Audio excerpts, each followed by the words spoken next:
My name is Emily Cullen, and I'm the Mescal UL50 Poet in Residence at the University of Limerick's Creative Writing programme. Together with students from the MA in Creative Writing, we're delighted to bring you a series of Espresso Shots of Thought, a project we began last year to explore poetry and poetic process.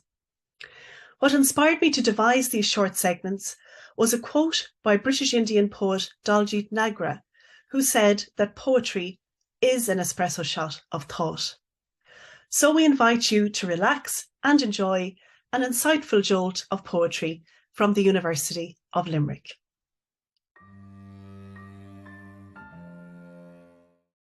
If you were told that the secret to great writing was this week's offer in the middle aisle of Aldi, you'd rush there straight away, wouldn't you? But I bet you'd keep the receipt in case you decided to return it next week. No matter how often we are told there is no secret, and that everything of value is hidden in plain sight, we still mooch the dark corners to find that one thing that will render our creativity not only wonderful, but bountiful too.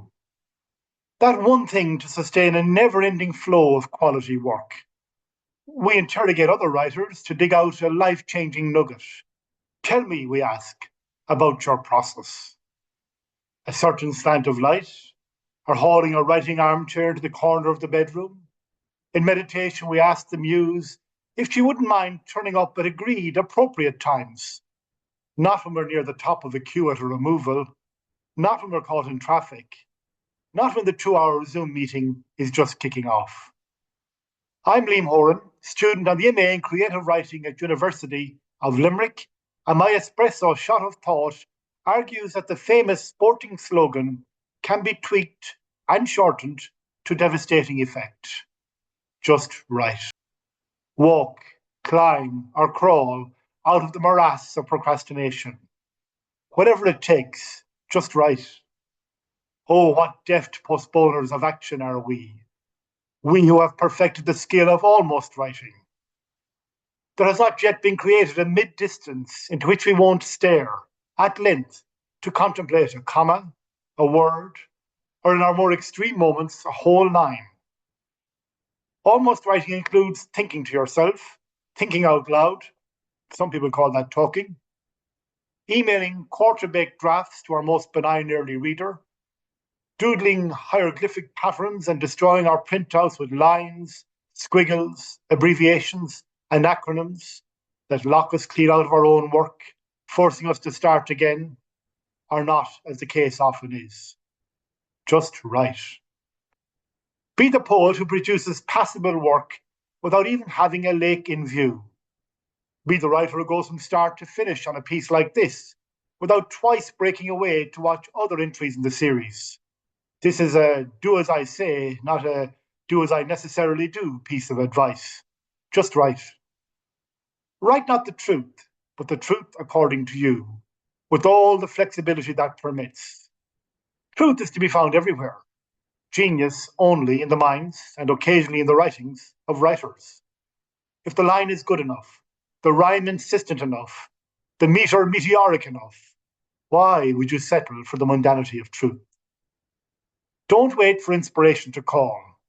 Anyway, typical, it'll arrive just when you're sitting down to watch the All-Ireland final and you'll have to make tea and small talk, all the while tortured by muffled commentary of an unfolding epic abroad in the sitting room.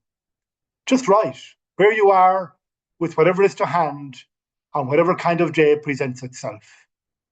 Any time I've stripped it all back, powered down the phone, taken myself off the grid, bought dungarees and traipsed up the mountain to grow vegetables and keep goats, I haven't written a single line, good or bad.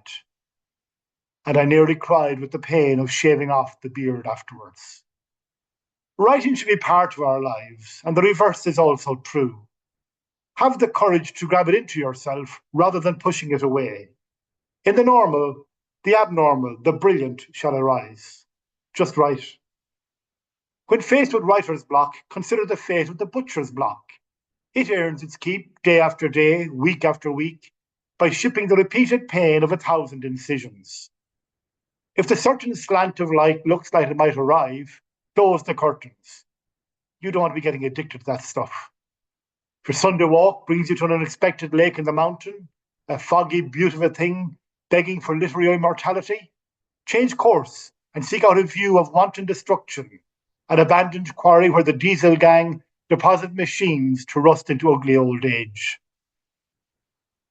If you think too much about the writing process, you run the risk of building it up into a kind of mystical thing that invites our procrastination. Just write. Take that nice brown satchel you paid good money for in St. George's Market, the one you said would house your writing notebooks, and give it to the charity shop. Or you know what? Don't bother. It won't matter either way. In her book, Writing Down the Bones, writing coach Natalie Goldberg says the pen we write with should be a fast-moving one, because our thoughts are always much faster than our hand. Carry a spiral notebook, she says, one that is easy to carry, for the obvious reasons. Take it out when you need it, when the when the inspiration, you know what I mean.